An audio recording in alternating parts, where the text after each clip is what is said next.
Hola, ¿qué tal?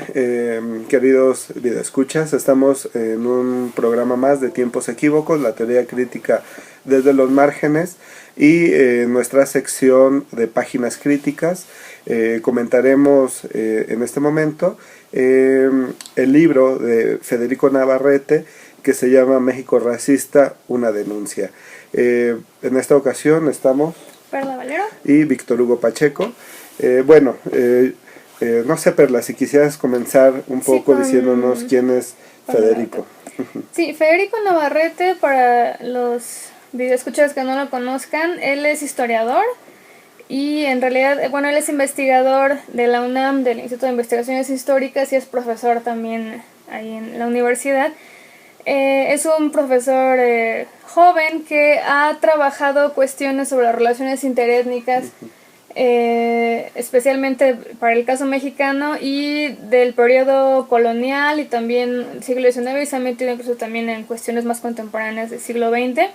Y él tiene publicados otros trabajos, por ejemplo, hacia otra historia de América, las relaciones interétnicas en México, los pueblos indígenas de México, que esos están publicados por la UNAM e incluso se encuentran disponibles para descarga en la página de históricas. Y también tiene otros trabajos más de corte de ficción literaria, cuentos, algunas cositas ahí también de difusión. Y este libro de México Racista, una denuncia, es reciente, acaba de salir este año, hace algunos meses, por Editorial Grijalbo.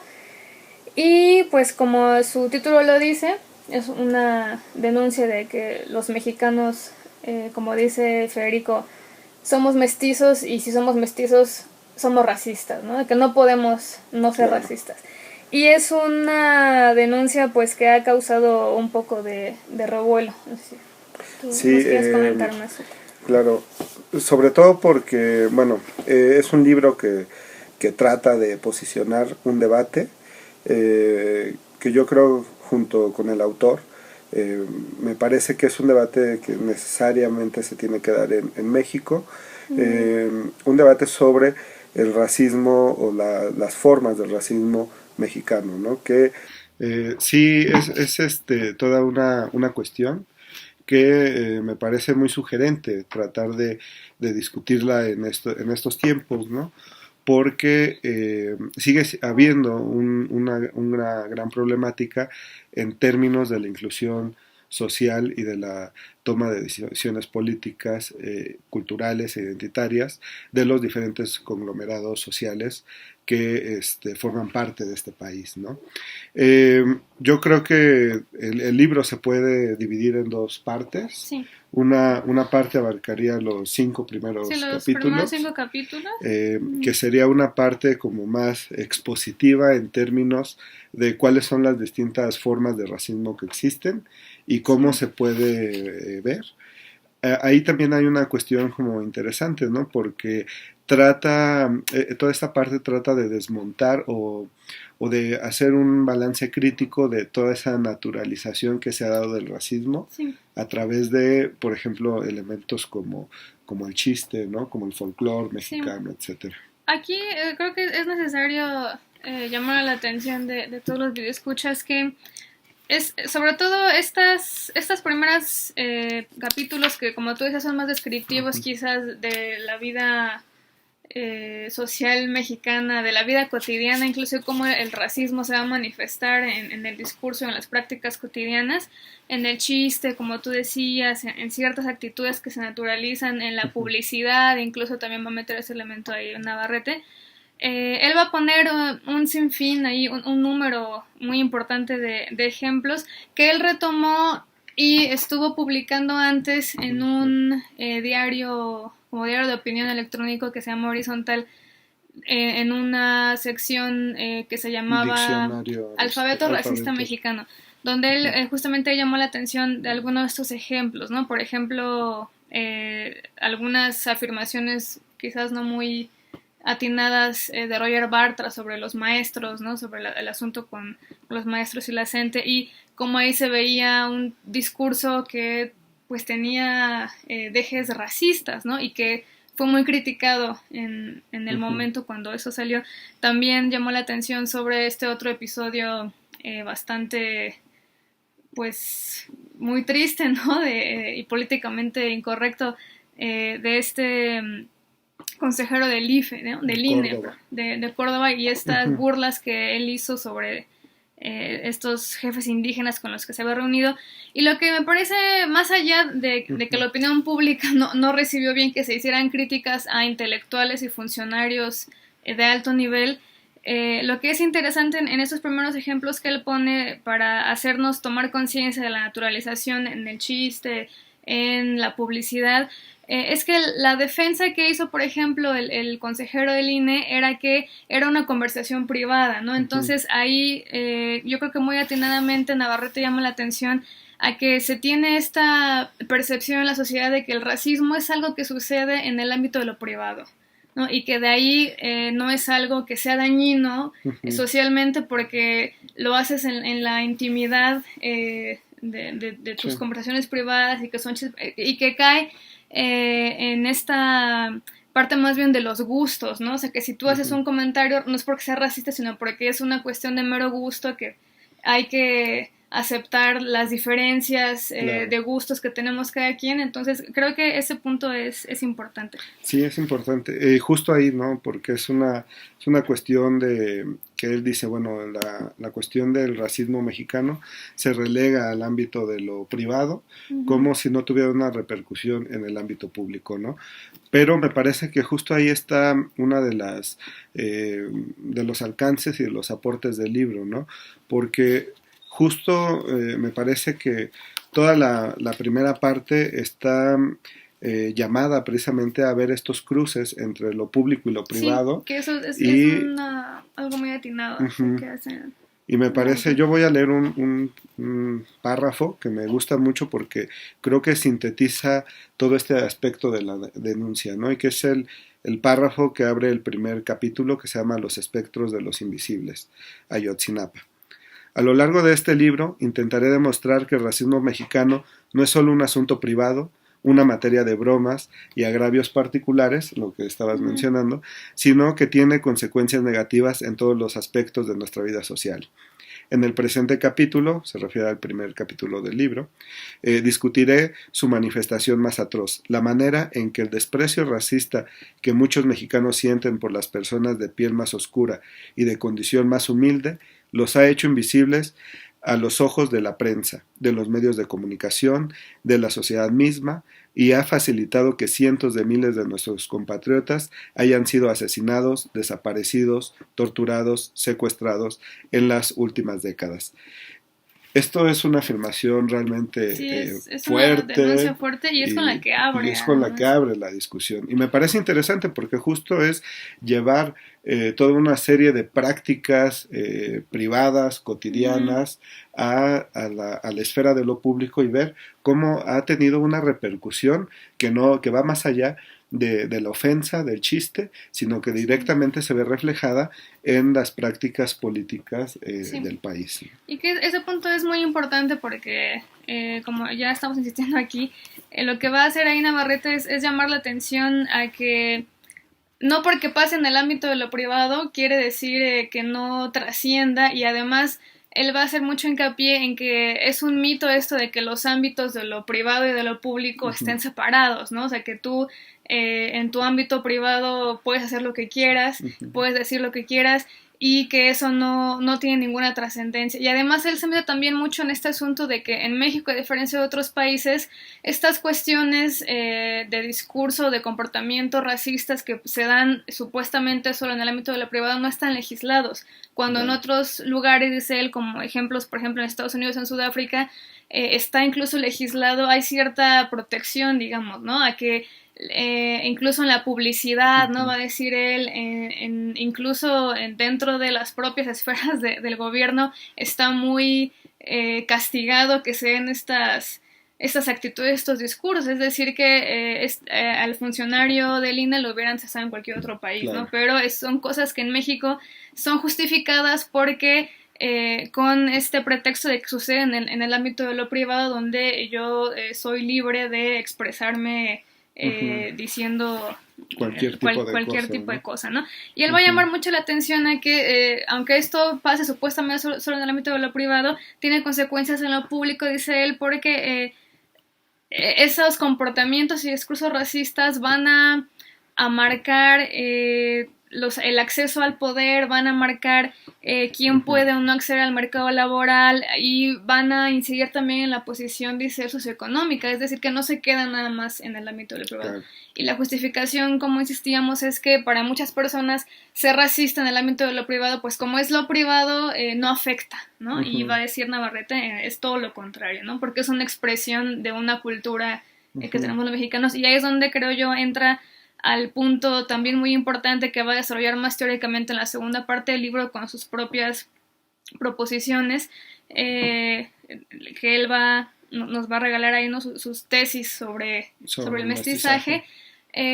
Partiendo de la idea en Navarrete de que en México nuestra cultura de matriz supuestamente mestiza, que ha justificado una idea de que por ser mestizos no podemos ser racistas, él va a decir que no, que es todo lo contrario, ¿no? Que en México, por pensar que somos mestizos, somos racistas, ¿no? Y es lo que va a intentar demostrar y criticar esto que él va a llamar la leyenda del mestizaje en la segunda parte del libro. Sí, quizá un poquito antes también vale la pena mencionar toda esta... en estas distintas maneras en las que él aborda el racismo, lo que él llama el racismo cromático, ¿no? Que me parece que es una cuestión fundamental para su argumentación, que tiene que ver con el hecho de que no solo hay una discriminación y un racismo hacia el sector indígena de nuestro país, sino que también que se extiende este racismo y esta discriminación a diferentes grupos sociales, ¿no? Específicamente a los afroamericanos, ¿no? También a los asiáticos, a los judíos, incluso también dice hay cierto contrarracismo, ¿no? Hacia las personas de una tez más blanca, ¿no? O blanqueada, sí, ¿no? que cae en este racismo hacia la extranjería, ¿no? Que es algo que se está trabajando mucho también en varios lugares. En el Cobal nos está haciendo muchas cosas sobre este asunto, ¿no? De los extranjeros y el racismo. Claro. Y ahí lo interesante de esto es ver que, no es así el racismo de un uso particular, sino que tiene varias caras, ¿no? Varias facetas, que también se cruzan con lo económico, ¿no? Eso también es interesante. Él pone mucho también énfasis. Pone mucho énfasis, sobre todo en dos cuestiones, ¿no? Una cuestión en el asunto muy recurrente dentro de la cultura mexicana, en esta mofa hacia lo naco, ¿no? Lo naco es chido, lo naco, etcétera, ¿no? En donde él ve precisamente ahí un cruce de discriminación, a partir del racismo, pero también a partir de la cuestión socioeconómica. Y por otro lado, también otro cruce interesante que llega a ser a lo largo del libro es este aspecto también incluso de género, cuando pone como ejemplo el caso de Ciudad Juárez, ¿no? En donde no solo es un racismo, racismo, ¿no? Que tiende hacia la diferenciación de los sectores indígenas o más de otro tipo de tez que no sea la blanca en el norte, sino también una cuestión que cruza la cuestión socioeconómica de las maquiladoras, pero también evidentemente toda esta parte de género en términos de los feminicidios en esta parte del país, ¿no? Entonces me parece que la cuestión del libro también por eso llama mucho la atención, porque no solo es una denuncia vigente hacia un sector que siempre ha sido excluido de la sociedad mexicana, que es el indígena, sino dice, hay otros sectores que también sufren esta discriminación y este racismo. Y que de ahí se deriva también que es una denuncia también política, ¿no? Y tú partías un poco al inicio citando estas primeras líneas del primer capítulo, donde él hace referencia a estos, ¿cómo le pone? Los invisibles, ¿no? Y que pone ahí el ejemplo de Ayotzinapa, ¿no? Y que ahí es muy interesante lo que va a señalar ahí, la denuncia que va a hacer Navarrete de que no es nada más una discriminación que se haga sobre los grupos indígenas, dice él, sino también sobre grupos que son considerados por el imaginario mestizos, pero que si bien se consideran mestizos, tienen rasgos culturales más indígenas, no va a decir él cómo se le considera a estos compañeros normalistas de Guerrero, ¿no? De una zona que no es el norte del país más blanco, la Ciudad de México, donde hay incluso una presencia de tradiciones fuertes y muy antiguas, y que hay una discriminación ahí cultural, y que es finalmente algo que muchos investigadores van a poner el acento cuando se meten a estudiar el asunto del racismo, ¿no? Que al final eh, este asunto de que el racismo nada más discrimina por el puro color de la piel, en realidad no es tan así, ¿no? Sino que hay una racialización más bien de sectores, de grupos con características culturales y socioeconómicas, ¿no? Claro. Y que él también se mete en este asunto de la racialización de ciertos grupos, ¿no? Y también pues mete ahí ideas evidentemente de que el racismo, al no ser una doctrina, digamos, pues ni científica, ni no es coherente, ¿no? Entonces él pone ahí estos puntos también que me parecen importantes, de que la blancura, dice él, es contextual, ¿no? O sea, siempre va a ser relativa, ¿no? Depende de con quién se esté midiendo, ¿no?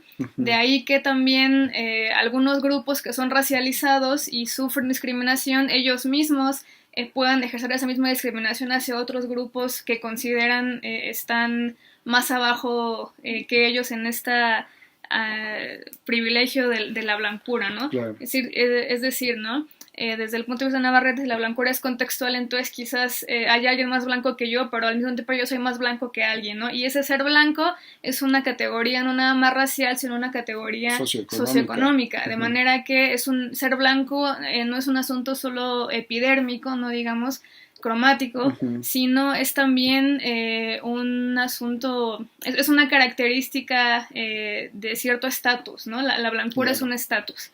Sí. Y ese es el racismo pues más duro, ¿no? Porque él dice, claro, ahí se cruza evidentemente lo socioeconómico, se cruza el género, se cruza lo étnico y se cruzan muchas cosas en un país que tiene muchísimos pobres, que tiene grupos indígenas marginados, y no nada más grupos indígenas, sino también de otras minorías, ¿no? Y todo eso se va a cruzar por ahí. Todo eso se va a cruzar y se va a naturalizar, ¿no? Se va a naturalizar. Porque efectivamente de ahí se parte, ¿no? Todo este ideal de la blancura, ¿no? Parte precisamente de esa jerarquización ya social, ¿no? A través de este cruce. Social, ¿no? Y cultural, ¿no? Precisamente que es también lo interesante del trabajo. Y bueno, si alguien está interesado más en esos asuntos de los ejemplos que pone, que ahí valdría la pena quizás, no sé, mencionar alguno, ¿no? Me acuerdo una parte donde él habla de ciertas campañas publicitarias ahí de una marca de jabones, ¿no? Que sacaron una publicidad que dice el autor, y se supone que tenía la idea de ser más incluyente y de sacar cuerpos femeninos que no fueran los cuerpos delgados de una modelo rubia, sino cuerpos un poco más naturales, ¿no? Como son las mujeres de todas las medidas, pero dice Navarrete, es muy curioso que pues, en una publicidad para México no incluyeran mujeres indígenas, ¿no? Claro.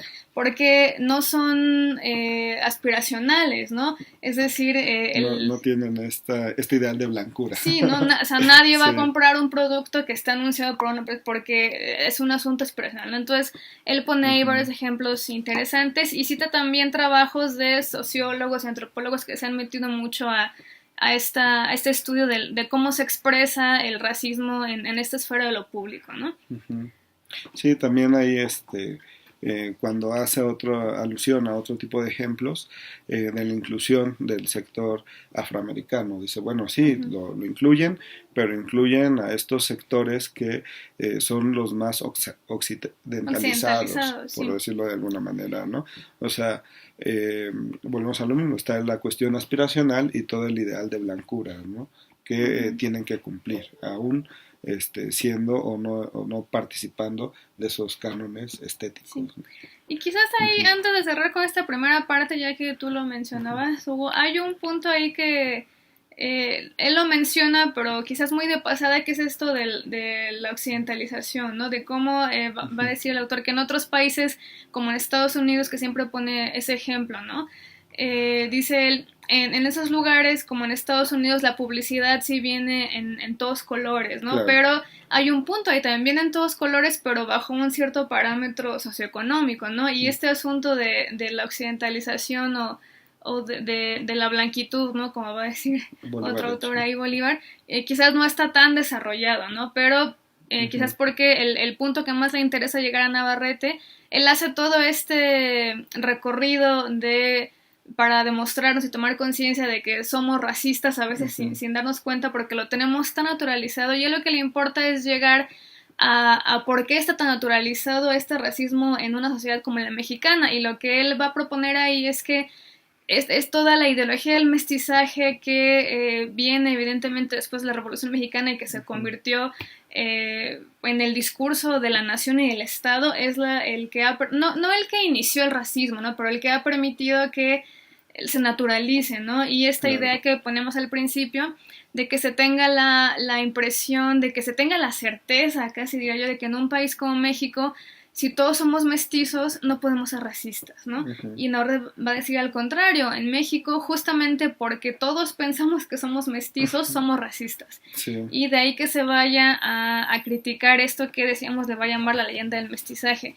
Y que también creo que de ahí se puede explicar por qué no le cayó en gracia quizás a cierta opinión pública más oficialista, quizás más alineada, porque es criticar finalmente la ideología del Estado, ¿no? De nuestro Estado por revolucionario priista, ¿no? Incluso. Claro, porque incluso por muchas reformas que ha habido a la Constitución no sigue sin reconocer precisamente la conformación plurinacional y pluriétnica del país. A diferencia de otros países de América Latina. Ahí hubo cierta inclusión del sector indígena a partir del levantamiento del 94 del ejército zapatista. Sin embargo, no hay una inclusión todavía constitucional del sector afroamericano, ¿no? Sí, esa es una no cuestión.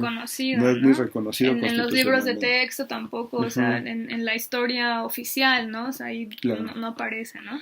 Y lo que también hay que señalar, ¿no? Es esta denuncia que hace del racismo justo como ideología de Estado, ¿no? Sí. Que me parece fundamental porque precisamente ha llevado a que estatalmente haya toda una práctica o un cerco, ¿no? Sí, a que no se discuta y no se reconoce que es un problema, ¿no? Ni claro. siquiera.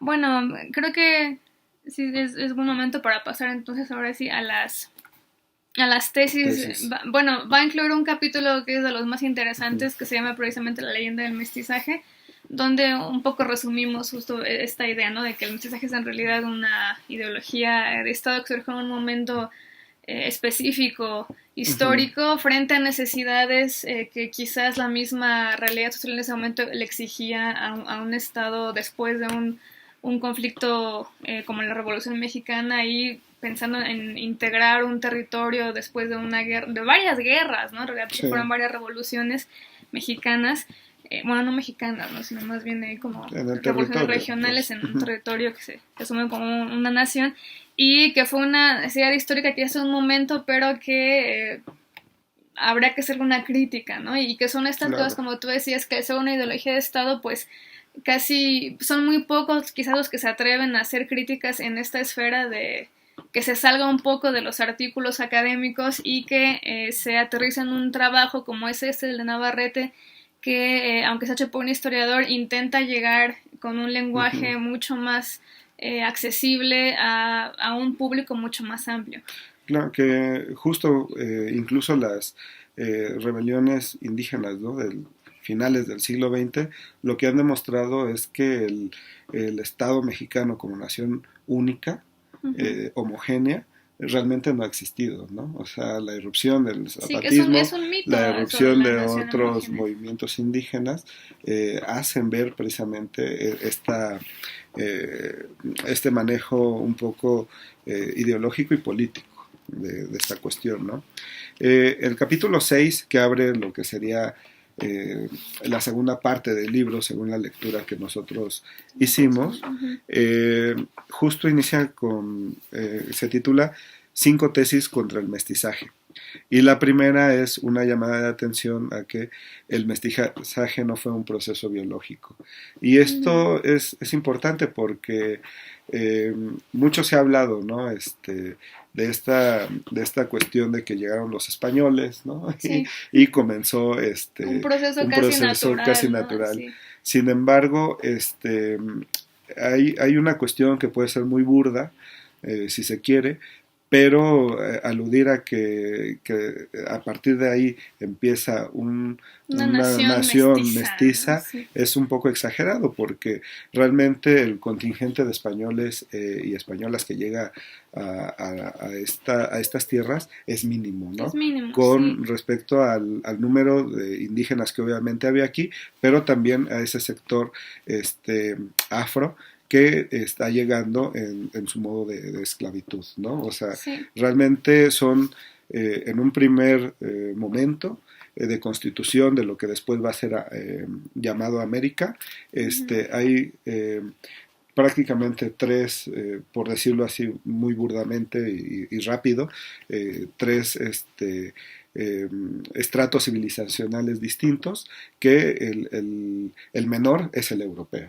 ¿no? Sí, y que ahí quizás a algún videoescucha que Uh-huh. sea historiador de formación y que se haya metido va a decir, bueno, es que esto no me sorprende nada, ¿no? Esto ya lo Claro. sabíamos. Claro, para los historiadores que se han dedicado a estudiar el caso mexicano y latinoamericano con detalle, pero el problema aquí que me parece importante que haga la llamada de atención Navarrete es que si bien en un pequeño sector letrado, universitario, académico que se dedica a la investigación, esto resulta una obviedad para la ideología, vaya, no la ideología nada más del Estado, sino para todo nuestro imaginario como nación, sí está casi en nuestro ADN cultural mexicanos, Claro. esa idea de que el mestizaje existe desde la colonia, ¿no? Desde el momento de la colonización, del triunfo de la conquista, ¿no? Después de la toma de México y Tenochtitlán, cosa que pues en realidad no es cierta, ¿no? Pero que creo que es importante poner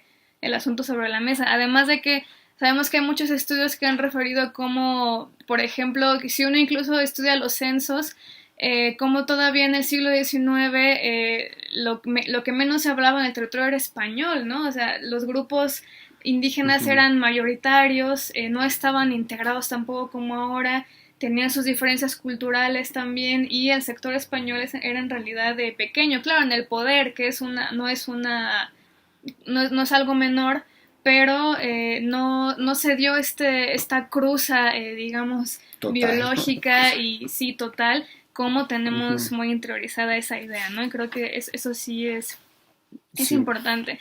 Además de que también cuando él habla de las castas, cuando se empiezan a constituir estas castas, que en realidad son estas calidades sociorraciales, ¿no? Como mejor le dicen los historiadores, va a decir el porcentaje de lo que se conoce como mestizos era también mínimo. Y en todo caso, va a decir Navarrete, cuando sí se daba el caso de que un español y una indígena o un indígena y una española concibieran, ¿no? un hijo que técnicamente es mestizo, dice Navarrete, en realidad estos mestizos biológicos, que eran pocos, nunca se constituyeron como una categoría separada, sino que la calidad sociorracial que se les asignaba era si vivían dentro de la República de Indios como indígenas, se les escribía que eran indígenas, o si eran indios ladinos, pero era muy pequeño ese grupo como mestizo, ¿no? Va a decir, después quizás crecerá, pero no tanto por esta cruza biológica, sino también porque van a empezar a ver sujetos, individuos que se escapen de estas calidades raciales tan rígidas y que los pongan a todos como la etiqueta de mestizos, ¿no? Pero no quiere decir que realmente técnicamente lo fueran como lo entendemos quizás hoy, ¿no? Hoy. Y bueno, la otra tesis se llama que el mestizaje tampoco ha sido cultural y que ahí también es polémica, ¿no? Claro, es polémica porque casi siempre se alude justo, ¿no? A que tanto la cuestión hay cierta imbrincación, ¿no? Entre la forma cultural de los españoles y de los indígenas, ya sea no solo en la cuestión religiosa, que es lo Sí, más, que es lo que quizás lo más más evidente. evidente, sino también en la cuestión culinaria, ¿no? En la Ujú. cuestión de los usos y costumbres, etcétera, Sí. ¿no? Pero él va a decir aquí también, ¿no? Que esta cuestión de que hay un mestizaje cultural, realmente habría que ponerla en cuestión, ¿no? Dice, lo que hay es una pluralidad de formas de vivir y de pensar, de hablar Ujú. y de valorar lo que ha existido y existe en nuestro país, ¿no? Sí. Eh, Sin embargo, esto yo creo que no le quita o le resta importancia justo a que del siglo XIX a la fecha, ¿no? Se trató de ver que sí, o de instalar como ideología precisamente Ujú. esa cultura mestiza, Sí. ¿no? Que hablaba precisamente de ese cruce cultural Ujú. de dos sectores sociales. Sí, de una cultura mestiza que ya no era Ujú, ni española ni indígena, ujú, pero que siempre quiso ser menos indígena y más española. Y ahí también creo que el ujú, punto importante en esta segunda tesis que va a llamar Navarrete es que es reconocer que México cuando todavía no era un país, porque eso se constituyó como tal, lo impreso después, ujú, que la Nueva España y después durante la Guerra de Independencia, después ya con el Estado-Nación mexicano constituyéndose y después incluso con el Estado revolucionario y postrevolucionario, que México ha sido, o lo que llamamos México, un territorio con una múltiple playa de grupos culturales distintos y ujú. que en esa playa de culturas hay jerarquías que pasan por cuestiones de poder y que no podemos pensar, no podemos ser tan ingenuos, ¿no? De pensar que todo lo que entendemos como México comparte una misma cultura madre mestiza, ¿no? Cuando Claro. en la realidad evidentemente eso no pasa.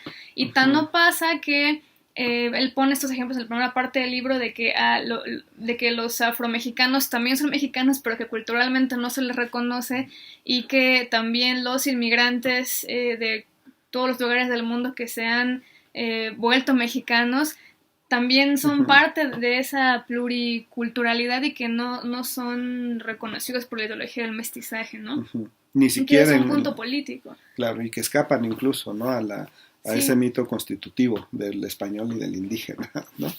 O sea, sí, ni así es. siquiera ahí, en esos términos simbólicos tienen inclusión, ¿no? Sí, y de ahí se deriva Ujú, también la tercera tesis de que el mestizaje no se realizó solo entre hombres blancos y mujeres indias, ¿no? Que es también incluir estos otros ujú, grupos de los que ya hemos estado hablando. hablando. Y la cuarta, que en México no han convivido únicamente indígenas y españoles, también un Ujú, poco de este punto que mencionábamos. ujú. Y me parece que la falta una, ¿no? Falta una, Sí, la quinta la quinta. tesis.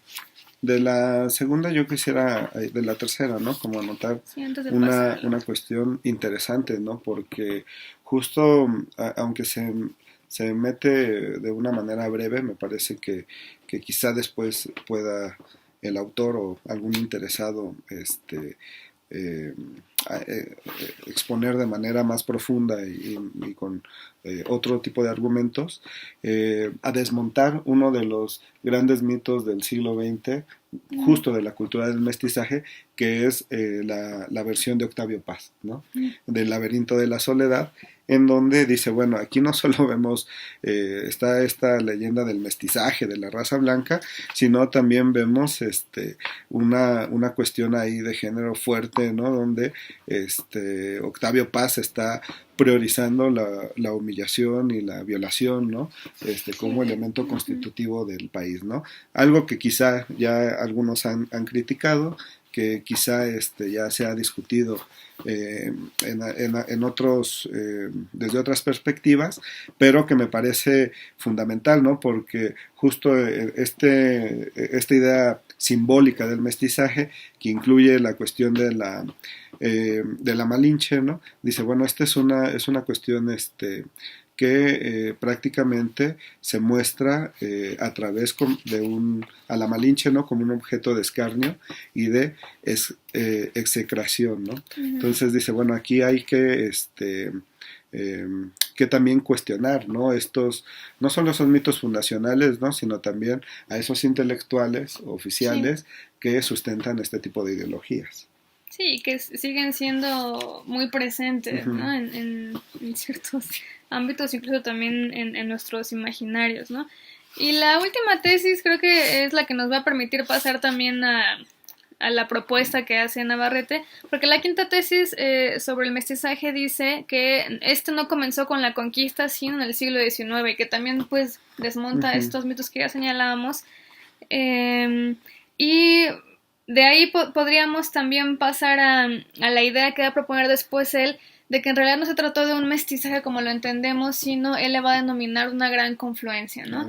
Y va a decir Navarrete que este supuesto mestizaje, que en realidad fue una gran confluencia de diversas culturas, que se cruza el elemento de poder, que es muy importante, surge hasta el siglo XIX y se va a dar en un contexto, dice él, de modernización capitalista, ¿no? Que va a provocar esta confluencia.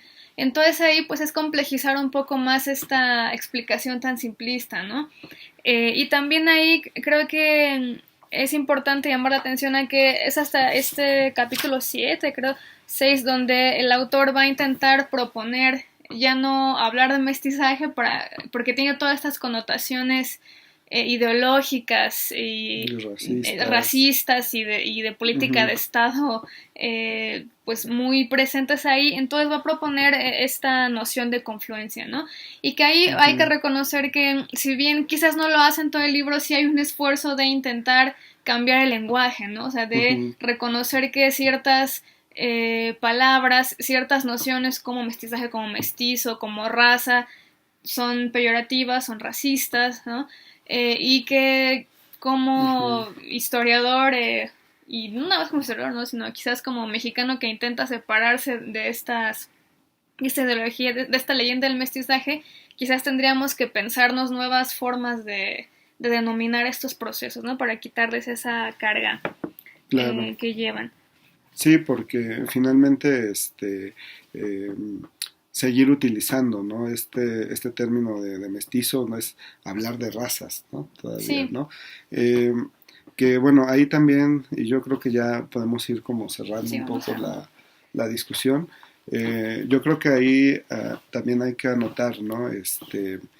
Que, bueno, en este libro se va a encontrar efectivamente esa denuncia de que en México hay un racismo que rebasa el ámbito de lo privado, que se instala en la esfera de lo público, pero que tiene consecuencias tanto de violencia política, violencia económica y social, ¿no? Que estamos viviendo hoy.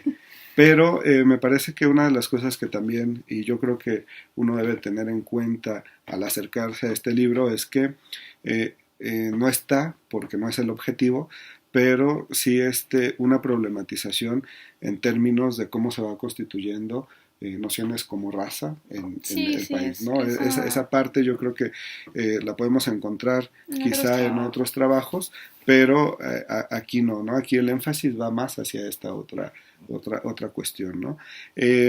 Y una cuestión que me parece que también debe de ponerse a discusión en términos para una discusión sana con el autor, ¿no? Me parece, es que este racismo cromático también debe forzosamente verse en términos de jerarquías, ¿no? Porque muchas veces no tiene el mismo impacto, ¿no? Dependiendo de quién esté haciendo ese uso, ¿no? Nefasto de cualquier manera, pero que las implicaciones en el ámbito de la política o de la economía son distintas, ¿no? Pues yo también para ir cerrando, me gustaría señalar que para quien quiera acercarse, ¿no?, al trabajo de Navarrete, él tiene otros trabajos quizás un poco de corte mucho más académico, más precisos, ¿no?, para estas cuestiones más históricas que estábamos señalando.